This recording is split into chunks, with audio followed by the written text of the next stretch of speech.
एक उजड़ा हुआ संसार, सुनसान सड़कें, टूटी हुई इमारतें और एक ऐसा सूरज जिसकी किरणें अब जीवन नहीं बल्कि मौत बरसाती हैं।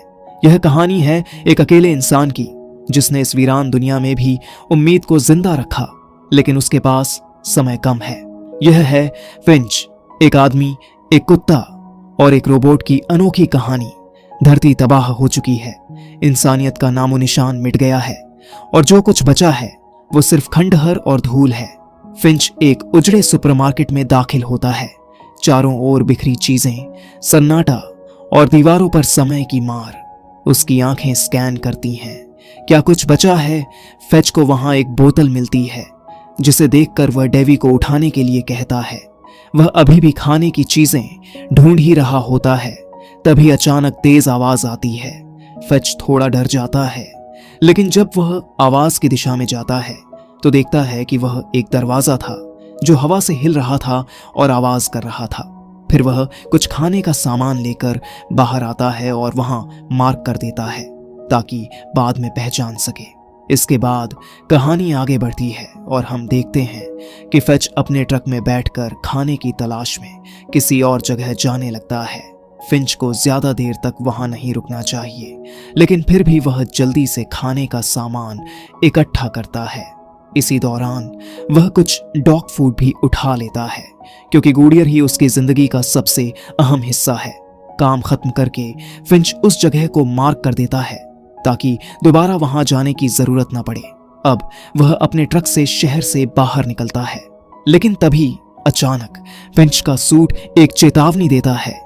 एक विशाल तूफान उनकी तरफ बढ़ रहा है और ये कोई मामूली तूफान नहीं है, ये एक जानलेवा तूफान है जो सब कुछ तबाह कर सकता है।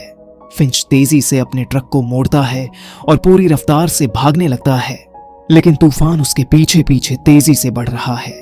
टायर चिल्ला रहे हैं, इंजन गर्म हो रहा है, धूल का सैलाब हर तरफ उड़ रहा है और फिर आखिरकार वह अपने अंडरग्राउंड बंकर तक पहुंचने में कामयाब हो जाता है। अब हमें एक दिल दहला देने वाली सच्चाई पता चलती है। फिंच गंभीर रूप से बीमार है, उसे ट्यूबरकुलोसिस टीबी हो चुका है और वह ज्यादा समय तक जिंदा नहीं रह सकता। लेकिन उसके लिए सबसे बड़ी चिंता खुद की मौत नहीं है बल्कि गुड़ियर की जिंदगी है। फिंच को एहसास होता है कि अगर वह मर गया तो गुड़ियर का ख्याल कौन रखेगा। इसीलिए वह एक खास रोबोट बनाने की योजना पर काम करता है जो उसके मरने के बाद गुड़ियर की देखभाल कर सके। फिंच अपने नए रोबोट को बनाने के लिए एआई आर्टिफिशियल इंटेलिजेंस प्रोग्राम में अलग अलग निर्देश अपलोड करता है, जैसे डॉग की देखभाल कैसे करें, घर के काम कैसे करें आदि। धीरे धीरे वह अपने पुराने रोबोट ड्यूई की आंखें निकालकर नए रोबोट में फिट कर देता है। फिर उसमें डेटा ट्रांसफर शुरू करता है। कई बार की असफल कोशिशों के बाद अचानक रोबोट अपना सिर हिलाता है, जिससे फिंच समझ जाता है कि अब उसे बातें समझ में आ रही हैं। फिंच यह देखकर बहुत खुश होता है कि उसने अपने मिशन में एक और कदम बढ़ा लिया है। अब वह अपने डॉग गुड़ियर के साथ खेलता है, क्योंकि उसे लगता है कि अब उसके पास एक नया दोस्त भी होगा। इसके बाद फिंच अपने नए रोबोट से उसका नाम पूछता है। रोबोट कहता है कि उसके कुछ नियम हैं, जैसे इंसानों को नुकसान नहीं पहुंचाना, लेकिन सबसे जरूरी नियम यह है कि फिंच की गैर मौजूदगी में वह गुड़ियर का ख्याल रखेगा। तभी अचानक लाइट चली जाती है। फिंच जल्दी से बाहर जाकर हवा से चलने वाले टरबाइन की मरम्मत करता है और जल्द ही बिजली लौट आती है। अब रोबोट खुद को जेफ नाम देता है।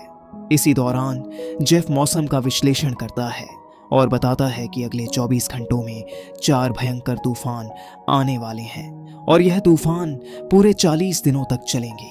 ये सुनकर फिंच समझ जाता है कि अब उन्हें जल्दी से यह जगह छोड़नी होगी। अब फिंच अपने रोबोट जेफ का पूरा शरीर बनाता है और धीरे धीरे उसे चलना सिखाता है। कुछ कोशिशों के बाद जेफ चलना सीख जाता है। फिंच खुश तो होता है, लेकिन गुड़ियर को जेफ पसंद नहीं आता और वह उस पर भरोसा नहीं करता। तूफान अब और भी नजदीक आ रहा था, इसलिए फिंच जल्दी से जरूरी सामान पैक करता है और जेफ का डेटा ट्रांसफर सिर्फ 72% पर ही रोक देता है। इस कारण जेफ पूरी तरह विकसित नहीं हो पाता और एक छोटे बच्चे की तरह व्यवहार करने लगता है। अब फिंच, गुडियर, जेफ और ड्यूई ये चारों मिलकर अपनी जर्नी शुरू करते हैं और सैन फ्रांसिस्को की ओर निकल पड़ते हैं।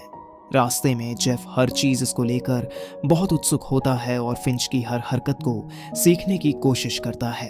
कुछ समय तक वह तूफान से बचने में कामयाब रहते हैं, लेकिन फिर एक वीरान शहर में रुक जाते हैं।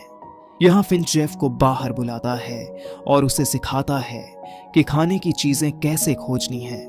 दोनों थोड़ी मस्ती भी करते हैं और सूरज की गर्मी से पॉपकॉर्न बना लेते हैं। लेकिन तभी फिंच देखता है कि तूफान तेजी से उनकी ओर बढ़ रहा है। वह सबको इकट्ठा करता है और तूफान से बचने की कोशिश करता है, लेकिन आखिरकार वे इसमें फंस जाते हैं। फिंच जल्दी से जेफ को मदद के लिए बुलाता है और उसे आरवी ट्रक को रस्सियों से बांधने का आदेश देता है। फिंच जैसे ही थकने लगता है, जेफ पूरी जिम्मेदारी ले लेता है और काम पूरा कर देता है। जल्द ही भयंकर तूफान टकराता है और एक एक करके सभी रस्सियां टूट जाती हैं, लेकिन किस्मत से आखिरी रस्सी बच जाती है और सभी सुरक्षित रह जाते हैं। इसके बाद फिंच जेफ की मेहनत की सराहना करता है, लेकिन यह देखकर निराश हो जाता है कि ट्रक का टायर फट चुका है। उनके पास एक नया टायर तो था, लेकिन जैक नहीं था। तभी जेफ अपनी जबरदस्त ताकत से पूरा ट्रक उठाकर फिंच को टायर बदलने के लिए कहता है। आगे की कहानी में क्या होगा? क्या फिंच और जेफ गुडियर के लिए एक नया घर ढूंढ पाएंगे? क्या फिंच अपनी बीमारी से लड़कर बच पाएगा? जानने के लिए बने रहिए हमारे साथ। फिंच याद करता है कि कैसे उसने एक महत्वपूर्ण सॉफ्टवेयर प्रॉब्लम को अकेले हल किया था, लेकिन क्रेडिट पूरी टीम को दे दिया। वह जानता था कि सच्चा नेतृत्व वही होता है जो अपनी पहचान से ऊपर टीम को रखे, और यही वजह थी कि टीम ने उस पर भरोसा करना शुरू कर दिया। लेकिन इस बीच उसकी तबीयत और बिगड़ती जा रही थी। सफर के दौरान वे एक वीरान रेस्टोरेंट में रुकते हैं। फिंच अंदर जाता है, गुडियर को अपने पास बुलाता है और उसके साथ खेलता है। वो जानता है शायद यह आखिरी बार होगा जब वो ऐसा कर पाएगा।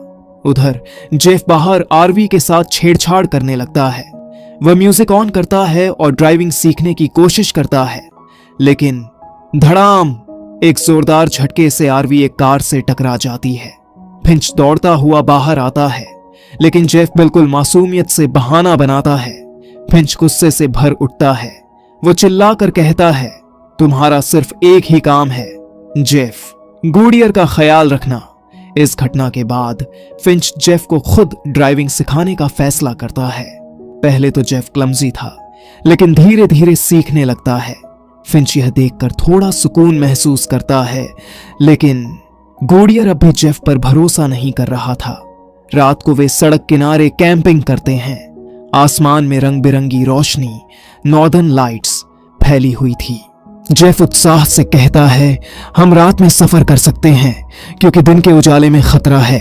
लेकिन फिंच समझाता है, रात को सिर्फ भूखे लोग बाहर आते हैं और भूख इंसान को राक्षस बना सकती है। अगली सुबह फिंच खून की उल्टी करता है और ठंड से कांपने लगता है। जेफ उसकी देखभाल करता है, डॉक्टर को बुलाने की बात करता है। वे एक शहर पहुंचते हैं जहां जेफ और ड्यूई खाने और दवाई की तलाश में एक अस्पताल में घुसते हैं। ड्यूई को कुछ स्नैक्स मिलते हैं, लेकिन वो एक भयानक गलती कर बैठता है। एक भालू के जाल में फंसकर ड्यूई बुरी तरह क्षतिग्रस्त हो जाता है। फिंच जब उसे पाता है तो गहरी तकलीफ में आ जाता है। वह उसे अलविदा कहता है और हमेशा के लिए बंद कर देता है। अब यहाँ रुकना नामुमकिन था। जैसे ही वे भागते हैं, एक रहस्यमयी गाड़ी उनका पीछा करने लगती है। फिंच हड़बड़ाकर गाड़ी को तेज भगाता है। वो जेफ को गाड़ी की लाइट बंद करने को कहता है, लेकिन जब पीछा खत्म नहीं होता, वो गाड़ी को एक अंडरपास में घुसाने की कोशिश करता है। नहीं, ये आरवी अंदर नहीं आएगी। जेफ चेतावनी देता है, पर फिंच जिद पर अड़ा रहता है। आरवी जोरदार टक्कर से अंडरपास में अटक जाती है। अब उनके सोलर पैनल पूरी तरह से बर्बाद हो चुके थे।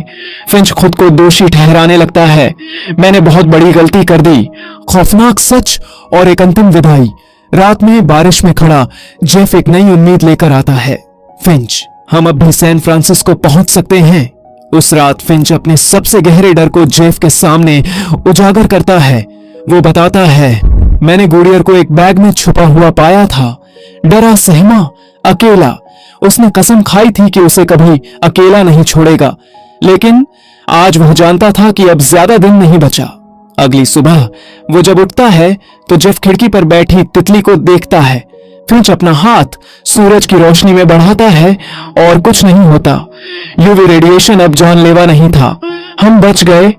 जिंदगी की आखिरी शाम। अब वो सूरज की रोशनी में बैठ सकते थे। फिंच गुडियर के साथ खेलता है, लेकिन अब उसकी सांसें कमजोर हो रही थीं। वो जेफ से कहता है, गुडियर को भरोसे में लेना आसान नहीं होगा, पहले उसे खेलना सिखाओ। फिर अचानक उसका सफेद सूट लाल धब्बों से भर जाता है। जेफ घबराकर मदद मांगता है, लेकिन फिंच मुस्कुराकर कहता है, तुमने पहले ही मेरी मदद कर दी। वो जेफ का हाथ पकड़ता है। फिर एक लंबी खामोशी। फिंच हमेशा के लिए सो चुका था। जेफ और गुडियर ने फिंच को आखिरी बार विदाई दी। उन्होंने उसका सूट और शरीर जला दिया।